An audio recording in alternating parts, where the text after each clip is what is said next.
Good morning, children. Welcome back to English class. So, today we are back again with one more revision for you on story writing and grammar section, that is adjectives. So, now we will start with the story writing. So, now we will quick do a recap on what is a story. As we know, children, a story is basically a narrating of real or imaginary events. That means we keep on thinking about some real or imaginary events or characters in our mind.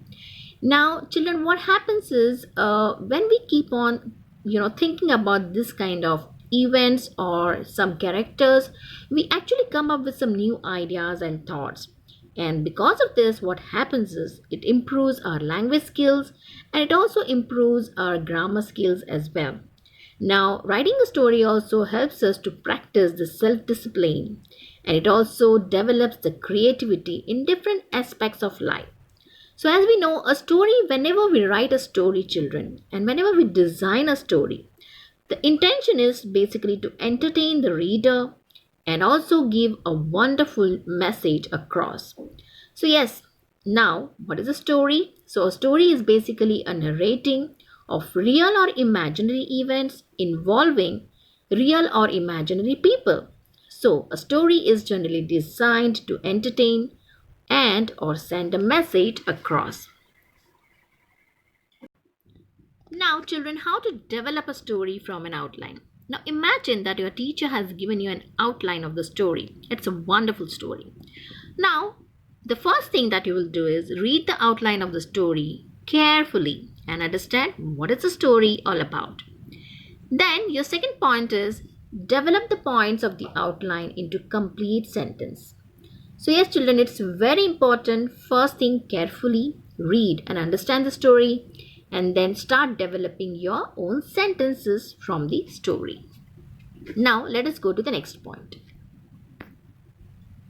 As we know, your story should consist of the beginning, the middle part, and the end part. That means your story should consist of the introduction part, then the body part, and also the ending, that's the conclusion part. Now, it should also include some details, okay, to make the story very interesting and enjoyable for the reader. The reason is, children, we need to bring life to your story, right? So, how can we do that? Only by giving the detailed information about the story. Then, now, the very important part is write the story in the past tense, even if the outline may be provided in the present tense. As we know, children, if the outline of the story is still in the present tense, you need to make sure that you are going to write the story always in the past tense. We have to also introduce few dialogues or conversation to make your story more engaging, so that the reader should also enjoy the story and they should feel that wow, the story is really interesting. So let us go and check what is the climax of the story. Now, very important part is the title of the story. Yes, how can you forget about this? Children, this is one of the major part of your story. Now, choose a title that is relevant to the main characters or events of the story. Make sure that your title is actually in relation or in relation to the main character of the story or the event of the story. You are not supposed to give any wrong title to the story. So that make sure that whenever you write or give a title, the title should be very catchy, so that the moment the reader reads the title of the story, the reader should think, okay, this sounds good, so we will go ahead and read the story. So now, children, here comes the proper format of the story. Now, when you are writing a story, make sure that your story should be of a minimum 150 words, max to max 200 words. All right. Then, the first thing is the title of the story. Now, children, do not forget to write the title of the story, which is one of the important part. Okay. Now, whenever you are writing the title, as I told you, your title should be very catchy. Okay. So make sure that the title is really wonderful. Then the next one is the beginning of the story. As I told you, your story should consist of some wonderful introduction. Now set up the action or the plot, give the proper background of the story that catches the attention of the reader. Okay, make sure that your introduction is really catchy, so that the reader while reading they think that okay, they are getting that curiosity to actually understand what is coming next. Okay, so build that kind of curiosity among the readers. So for that you need to have a wonderful introduction, right? Now the next one is the middle part, that is the body of the story. Now, children, whenever you're planning for a body, make sure that you are going to explain the incidents or the events properly with detailed information, and make sure it's going to be really more catchy, and you're going to, grab the attention of the readers when you're writing this body of the story. Then the next part is the climax. Okay, that's the end of the story, that's the conclusion of the story.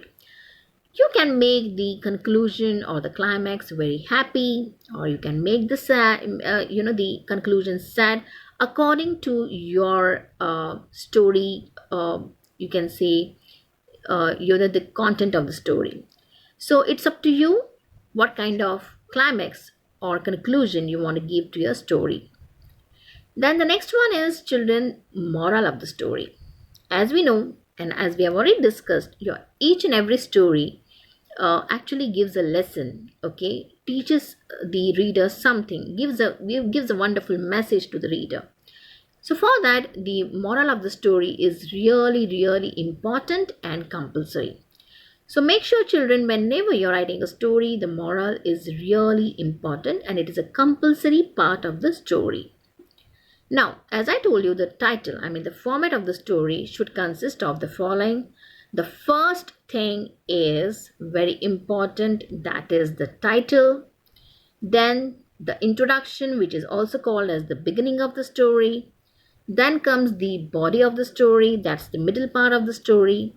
Then comes your conclusion, that's the end, that's the climax of the story.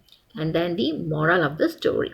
So this is the format of your story writing skills. All right, now let us go to the next one.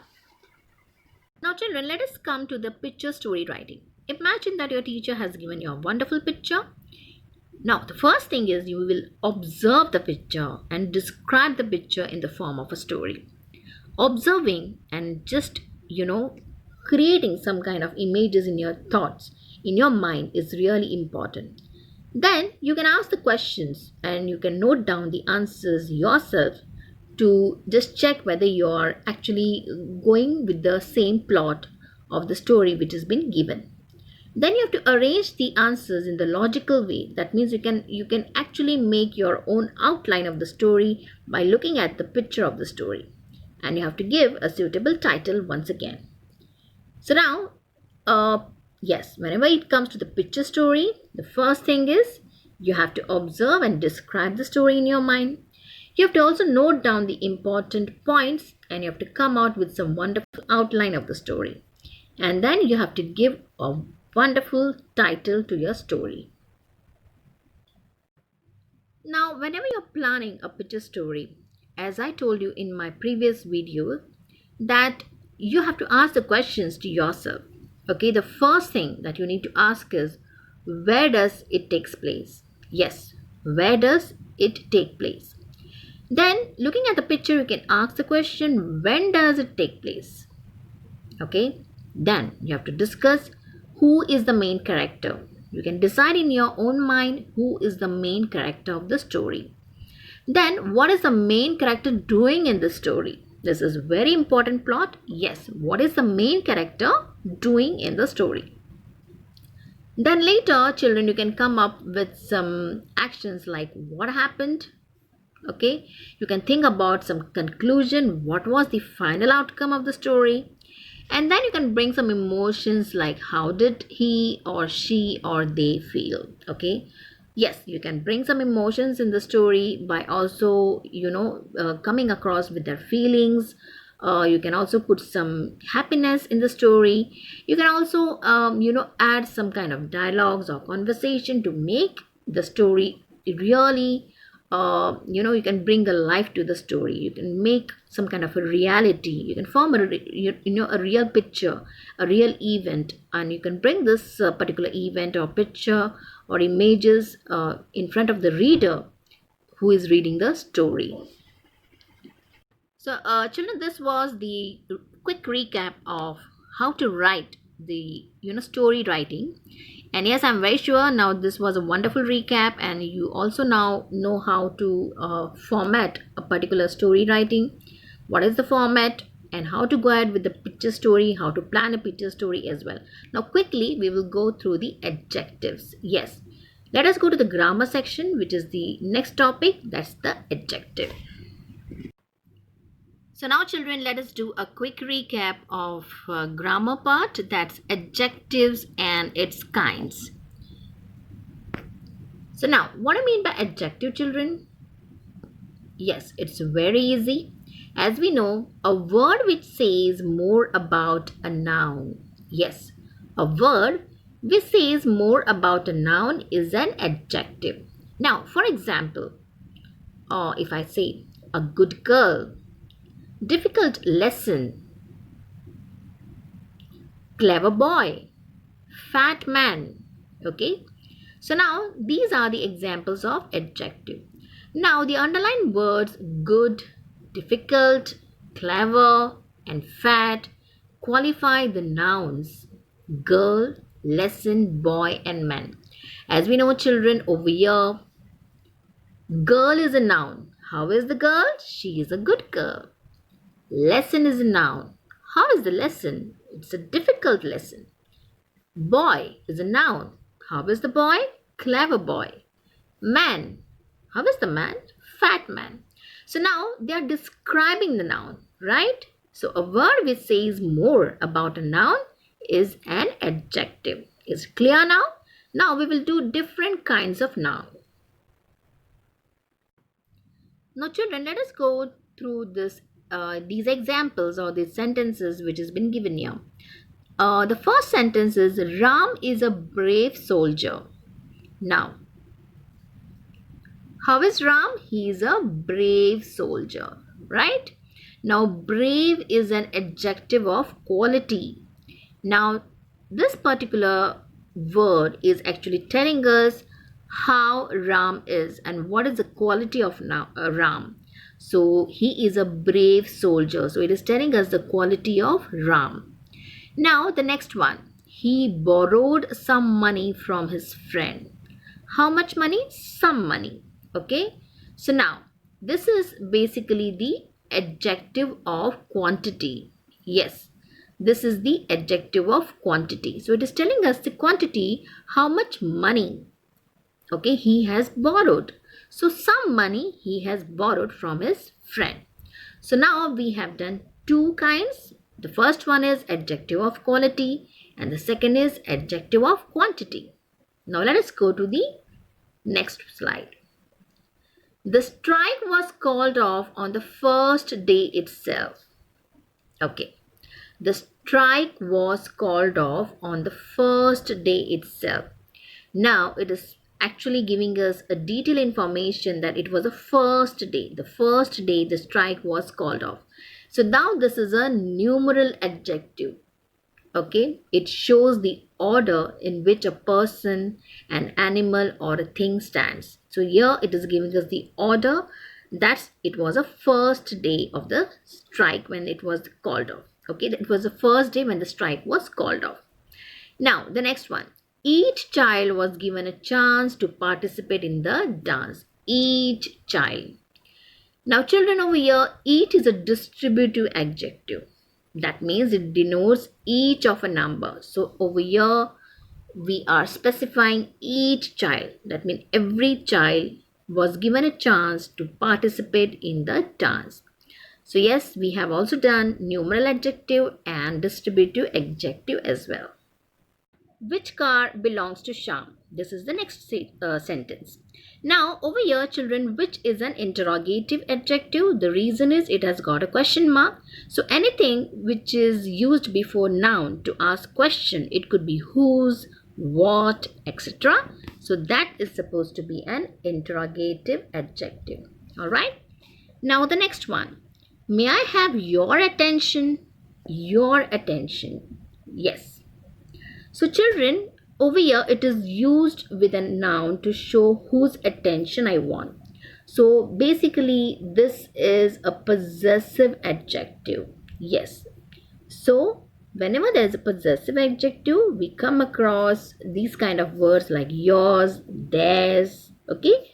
So this is a possessive adjective. Now let us go to the next sentence. Which car belongs to Sham? So children, over here, which is an interrogative adjective. It is used before noun to ask question. So if we come across some words like whose, what, which is being used before the noun to ask the question, this is nothing but an interrogative adjective. Yes children. Now the next one. May I have your attention? May I have your attention? So children, over here, this is basically used with the noun to show whose attention I want. Okay. So this is a possessive adjective. So whenever we come across a possessive adjective, it tells us that someone owns something, right? So I want your attention over here. So the words like my, yours, his and her, these are basically possessive adjective. Okay. Now the next one. This car belongs to us. This car belongs to us. So this is a demonstrative adjective. Okay. Now it is used to point out on person or certain things. So it could be something like these, that, those. Okay. So these are nothing but demonstrative adjective. So now children, if you go to the page number 23 of in your grammar workbook, there is one activity which is complete the sentences with the kinds of adjective mentioned in the bracket. So dash car was stolen and they want us to write interrogative adjective. So the answer is whose car was stolen. Next one. The students have finished dash homework. So they want a possessive adjective. So it is their homework. Next. Is there a dash room available in this hotel? So they want a quality. So we can say it could be, is there a spacious room? Or we can say a big room. Okay. Next one. I bought potatoes weighing about dash kilos. They want a quantity. So we can say 4 kilos. We can say 5 kilos or 10 kilos. Next one. The lion is a dash animal. Quality again. So royal animal. Next. The dash match ended in a draw. They want a number. So we can say first or we can say the second match. Okay. You can give the numerals over here. Next.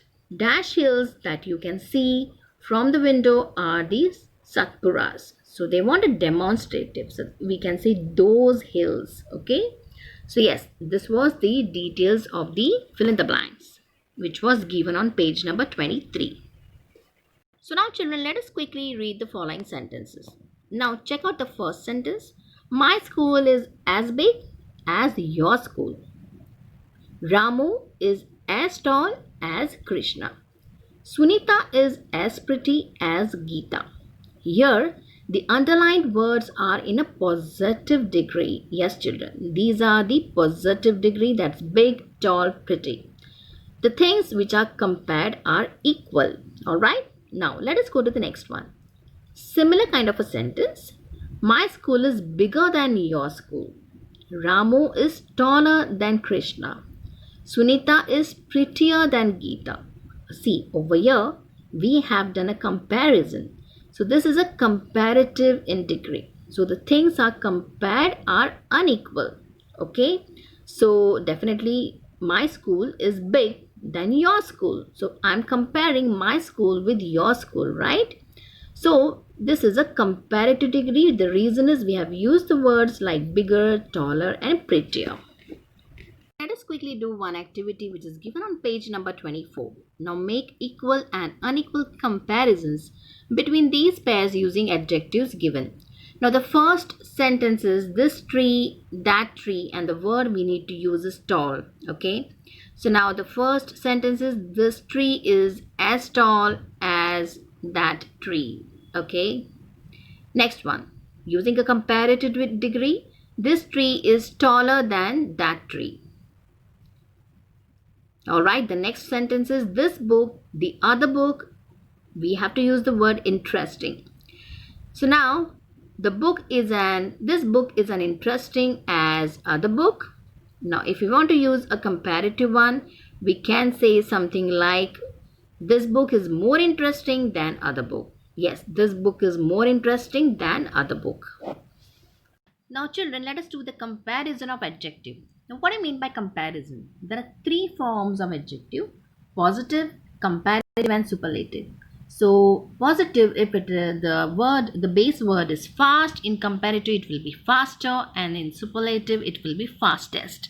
Similarly, it's hot, hotter, hottest, happy, happier, happiest, beautiful will be more beautiful and most beautiful. Now, if your base word for positive is good, then comparative will be better and best. Bad will become worse and worst. Little will be less and least. And much will become more and most. So now in your workbook, there is an activity which is based on, the comparison of adjective. So let us come to the fill in the blanks. Now, the positive word is sweet, then comparative will be sweeter, and then superlative sweetest. Fast is the positive word, comparative is faster, and superlative is fastest. Now in comparative word they have given more. So what will be the positive and superlative? It will be much and most. Now if your positive word is wonderful, then what will be the comparative and superlative? It's more wonderful and most wonderful. Then, if your comparative word is nearer, then what is the positive? It's near, and superlative will be nearest. And if your positive word is simple, then the rest of the two words will be simpler and simplest. Now, if your last, that's the superlative word, is the fairest, then your base word will be, that's the positive word, will be fair, and comparative will be fairer. Yes. So children, we have done this activity of comparison of adjective. Now let us do one activity which is given in your workbook. Complete these sentences. Manoj is the dash player in the team, best player in the team. This is the dash exercise in the book. This is the easiest, or you can also say hardest exercise in the book. It was the dash deed I have ever seen. It was the most wonderful deed that I have ever seen. The teacher said that he was dash pupil in the class, so the most obedient pupil in the class. Please bring me dash ice cream. So please bring me the most delicious ice cream. Students, over here we need to use not so and as in the given sentences. How will you do that? Let us check. The film was less exciting than the book. So answer is the film was not so exciting as the books. Cats are less intelligent than dogs. Cats are not so intelligent as dogs. Boys are less hardworking than girls. Boys are not so hardworking as girls. Running is less tiring than swimming. Running is not so tiring as swimming. Now in these given sentences, we need to use children less and than words. Now the first one, cycling is not so dangerous as climbing mountains. The correct answer is cycling is less dangerous than climbing mountains. Next, she was not so courageous as her brother. She was less courageous than her brother. The problems here are not so difficult as we expected. The problems here are less difficult than we expected. Sunflower is not so beautiful as the lotus. Sunflower is less beautiful than the lotus. Now let us do this quick exercise once again. Now you have to supply appropriate comparatives or superlatives to each of the following. The dash buildings are found in America. So yes, the answer is the tallest buildings are found in America. Next one. The pen is dash than the sword. It's mightier than the sword. Sachin Tendulkar is the dash batsman in the world. The answer is best batsman in the world. Next. The streets of Mumbai are dash than those of Ahmedabad. So better than those of Ahmedabad. Next. Shakespeare is dash than any other English poet. So greater than any other English poet. It is good to be clever, but it is dash to be industrious. It is good. The answer is better, but it is better to be industrious. This is the dash of my two sons, cleverest of my two sons. Prevention is dash than cure. So it's better than cure. So now children, I'm very sure you're very much clear with the story writing format as well as adjective. The revision that we have done was quite helpful for all of you. So make sure children that you are definitely going to make sure that you're going to practice both this topic and also you're going to revise your English and rest of the subjects well. So thank you very much for your valuable time. Take care children. Bye bye.